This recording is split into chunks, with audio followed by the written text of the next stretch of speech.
जी अस्सलाम वालेकुम, मैं सिंगर नजमी खान। मेरे साथ डफ प्ले कर रहे हैं मोहम्मद अली खान साहब। एक बहुत खूबसूरत नात जो मुझे ज़ाती तौर पे पसंद है, उम्मीद है कि आपको भी पसंद आएगी। जिदे सीने उत्ते लिखिया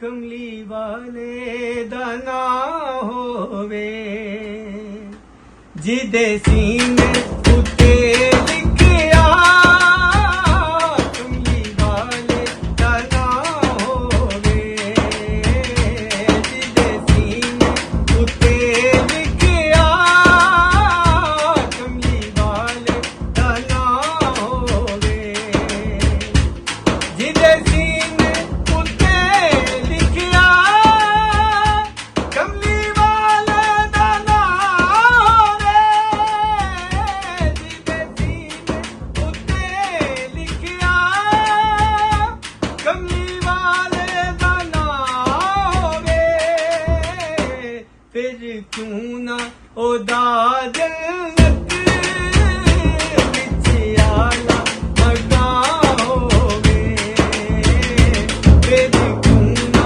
ओदा जन्नत विच आला मगा होवे, जिदे सीने उत्ते लिखिया कमली वाले दा ना होवे।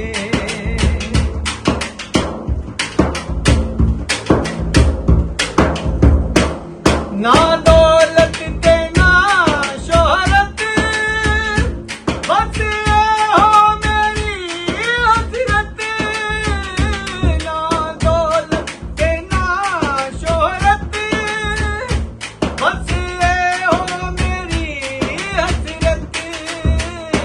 रोज़े माशर नू या आका तेरे कदमां च होवे, रोज़े माशर नू या आका तेरे कदमां च होवे, जिदे सीने उत्ते लिखिया कमली वाले दा ना होवे, जिदे सीने उत्ते लिखिया कमली वाले दा ना होवे, जिदे सीने उत्ते लिखिया कमली वाले दा ना होवे, फिर क्यों ना ओदा जन्नत विच आला मका